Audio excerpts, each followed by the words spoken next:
Not too long ago, Rian Johnson finally gave us Glass Onion, the first sequel starring our new favorite film detective, Benoit Blanc. I can only imagine whether mystery fans acted similarly in 1923 when Agatha Christie gave them the second ever novel starring Hercule Poirot. The Murder on the Links is an okay novel, if somewhat lackluster compared to others that came later, but back then it might have been popular due to its status as the new Poirot novel. When the TV series Agatha Christie's Poirot, starring David Suchet, began adapting every Poirot novel and short story, The Murder on the Links didn't come along until its sixth season, so it didn't have that same newness appeal. However, it's a fairly decent entry in the series, probably due in major part to how they heightened the presence of one particular character. Normally I start these comparisons with a summary of the first part of the book, but this time I'm going to start with the film, which begins with a flashback in the form of a documentary. Businessman Arnold Baroldi is murdered by two masked intruders in the night, but later it's discovered the murder was actually carried out by Mrs. Baroldi and her husband's business partner, George Connor. Connor has disappeared, and Mrs. Baroldi is going to hang, leaving behind a young daughter, though in the end she's actually acquitted. In the present day, Poirot and Hastings are on a trip to France. Poirot is there for the food, Hastings is there for the golf. Our attention is drawn to Paul Renault, the owner of the hotel, whom we recognize from the documentary as escaped killer George Connor. We're also introduced to Renault's secretary, Gabriel Stoner, his wife, Eloise, his stepson, Jack, and Jack's girlfriend, Martha Dubray, who lives next door with her mother. Jack wants to marry Martha, but he thinks Renault is sending him away on a business trip just to keep the two of them apart. That night, Jack secretly returns. A singer named Bella Duveen performs at the hotel, and while Hastings is falling hard for her, Renault comes to Poirot and asks for his help. Poirot agrees to meet with him. Then we find out that Bella is Jack's spurned lover, with a knife. The next day, Poirot goes to meet Renault, but Monsieur Renault was abducted last night. shortly thereafter, while Hastings is playing golf, he discovers Renault's body on the golf links. He's been stabbed, apparently with the knife owned by Bella Duveen. As we turn to the book, you'll notice that a lot of the twists that Agatha Christie saves for much later have already been given away in the film. But for once this doesn't bug me. I'll explain why later. The only thing that does bug me is the fact that nearly all of the French characters have British accents. In the book, Hastings shares a train ride with a young woman, and within a few hours pretty much falls in love with her, as tends to happen in Christie stories. She says she's part of an acrobatic act in a circus with her sister. For some reason she won't tell Hastings her name, only calling herself Cinderella. At this point in the series, Hastings is still flatmates with Poirot, much in the style of Sherlock Holmes and Dr. Watson.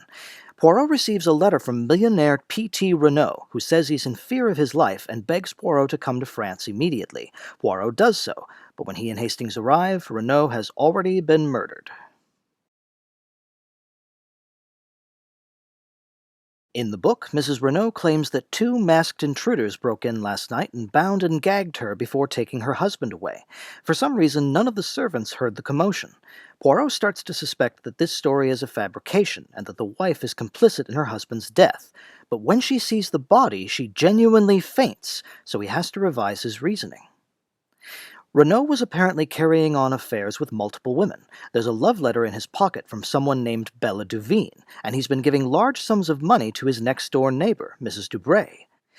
By this time, between the first Poirot novel and all the intervening short stories, Hastings has accompanied Poirot on dozens of cases, so he really has no excuse to still be doubtful of Poirot's methods. Nevertheless, he's frustrated with Poirot for apparently attaching importance to all the wrong clues, like the gardener's boot prints, a watch that's running too fast, a lead pipe, and the fact that the victim's coat was too long. And here's where we're introduced to Hercule Poirot's foil, Inspector Giraud of the Sûreté. Giraud is overtly resentful of Poirot for intruding on his territory, so to speak. Hastings has conflicting feelings. On the one hand, he's indignant on behalf of his friend, but on the other hand, Giraud's methods more closely match what Hastings feels a detective should do: be more active, find more clues, and make deductions much more quickly. True to his form, rather than be offended, Poirot is quietly amused by it all. He says teasingly that Hastings has found a new hero to admire, referring to Giraud as a human foxhound. During the investigation, Hastings runs into Cinderella and shows off by giving her a tour of the crime scene. This proves to be a grave mistake, as the murder weapon vanishes and then reappears, in the body of a second victim. Turning back to the film for a moment, the arrangement of the plot starts to more closely resemble that of the book, with a few embellishments. Near the body there's a scrap of fabric caught on a sharp briar, and Bella Duveen has a bandage on her hand. The letter in the dead man's pocket is signed not Bella, but B.D., which could stand for Bernadette Dubray. I thought that was clever. But the biggest embellishment of all is the character Giraud. Somehow the film manages to make him even more of a dick. Every night I lock the doors, but last night I was so tired. You failed in your duty. He told me that he considered his life to be in danger. Well, it looks like he went to the wrong man. In this rendition, he's a much larger figure, said by some to be the greatest detective in France. Perhaps he is. No, Hastings. Poirot, he is down in France. Giraud makes a wager with Poirot. Whoever solves the case first gets to keep his trademark. This means that if Poirot loses, he'll have to shave his mustache. This is extremely campy, and I love it. What I love most, though, is this version of Hastings' romance. The romances written by Agatha Christie tend to be, well, weird.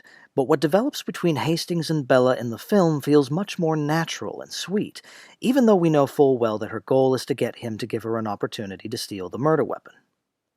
Just one thing doesn't make sense. In the book, Jack is Paul's son, while in the film, as I mentioned, he's his stepson. So why does film Jack have the last name Renault? Going back to the book, Poirot leaves town for a bit to refresh his memory on the Baroldi case, to which this mystery bears some similarities. When Hastings tells Poirot about the second victim, Poirot astounds him in a great scene by naming all the known details about the body, even though this is the first he's heard of it. It turns out the second victim was stabbed after his death, which occurred long before the knife was stolen, a hint that there are multiple identical knives. Poirot informs Hastings that Mrs. Dubray and Mrs. Baroldi are one and the same. Hastings jumps to the conclusion that the second victim is the escaped killer, whose name in the book is Queneau, not Connor. But Poirot tells him Queneau was using a different alias, Paul Renault. The money paid to Mrs. Dubray was blackmail money, for she knew he was a fugitive from justice. Renault conspired with his wife to fake his death in order to escape the blackmail. The other dead man was a tramp who died of an epileptic fit. They were going to pretend his body was Renault's. That's why Mrs. Renault was so shocked when she saw her husband's body. She was expecting to see someone else's. Someone had taken their plan to fake a murder and made it real. Here again, I'm not sure why the film thought it was a good idea to make Jack a stepson, because in the book, Mrs. Renault's motivation for not coming clean about this plot is that she doesn't want Jack to know he's the child of a murderer. If that's no longer the case in the film, why doesn't she confess? Anyway, because Poirot has figured out that Paul and Jack accidentally switched coats, it's now revealed that the love letter from Bella Duveen was intended for Jack, not Paul. When they finally track this woman down, Hastings is thunderstruck. It's Cinderella. He realizes she must have seen Paul Renault wearing Jack's coat and, mistaking him for his son, stabbed him in the back. In a rare display of lawlessness, Hastings decides to protect her, even going so far as to physically restrain Poirot so she can escape. However, when Jack is arrested for the murder and put on trial, she confesses to save him. Except there's one more surprise. Bella is not Cinderella. Bella is Cinderella's sister. Her twin sister. It is never twins, Watson. Well, apparently sometimes it is. In the film, Hastings doesn't turn against Poirot so dramatically, but he's extremely cute by trying to shield Bella. He pretends he doesn't know the name of the woman who tricked him, that it was a random girl he met on the beach. Poirot, of course, isn't fooled. Why must you protect this girl? I suppose I've fallen in love with her. Then for you, mon ami, I am most sad. Giraud arrests Jack at the finish line of a bicycling event that's been added to the story. Just like in the book, he assumes that Jack was one of the non-existent masked intruders, and that the tramp was his accomplice. Again, why isn't Mrs. Renault confessing to save her son? The answer, of course, is so that Poirot can solve the whole mystery himself, but it's still a bit of a plot hole. At least in the book, Agatha Christie kept her from confessing by having her fall and get a concussion. Giraud declares himself the winner of the wager, leading to a breathtaking moment when it looks like Poirot is about to cut off his mustache. Oh, phew. Apparently the film took Sherlock's declaration to heart. There are no twins, just Bella. But just like in the book, it seems the case is over. The book gives us a slew of twists in the last few pages. Mrs. Renault unexpectedly disowns her son, promising to disinherit him, but it turns out she's acting on Poirot's instructions. That night, Cinderella joins Poirot and Hastings for a stakeout, but it's barely started before someone attempts to murder Mrs. Renault. Being an acrobat, Cinderella is able to get there first and save her. The murderer is killed in the fight. It's Martha Dubray. She killed Mr. Renault so Jack would inherit his millions, except his father had disinherited him, so Martha wanted Jack's mother dead before she could do the same. Jack ends up moving to South America with Bella, and it's implied Hastings will do the same once he's married Bella's sister. Her real name, by the way, is Dulcie, but he resolves to keep calling her Cinderella, probably so that should he ever mention her in future novels, he won't give away the big twist in this one. Sadly, since the film has combined Bella and her sister, she's unable to be present at the climax. Instead, Stoner is the one who fends off Martha and fatally shoots her.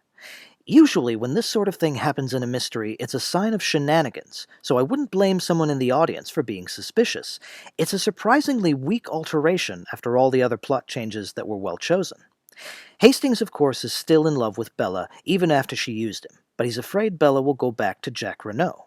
Poirot, being an awesome friend, makes sure Hastings gets his happy ending. Aww. So as I said, the film gives away a few plot twists early, which I usually disapprove of, but in this case it works. This is one of the most complicated murder mysteries Christie ever wrote, and if they translated it to the screen in exactly the way it was written, it would have confused the hell out of everyone. The filmmakers pulled off an impressive feat. They chose an entirely new way to tell the story, but remained faithful to the book by keeping mostly the same characters and events. That's not an easy thing to do. Events, choices, and actions in a story need to follow the rules of motivation, cause, and effect. It took deft writing to make this work. One change I wouldn't have minded them making is keeping Martha alive for a showdown with Poirot. I like seeing him confront the murderer. But then again, he does get to confront someone in this adaptation, his rival, Giraud. At last displaying some humility, not to mention some aspect of his character that isn't obnoxious, Giraud offers his signature pipe in acknowledgement that he failed where Poirot succeeded. Poirot tells him, You may keep your pipe. But from this moment, each time that you light it, you will think of Hercule Poirot. This is a story I wouldn't mind Hollywood giving another go, but if they don't, this version's not too bad. Next time, we're jumping from early Christie to late Christie. I'll also be doing a reaction video to A Haunting in Venice once it comes out. I'll see you then. Thanks for watching.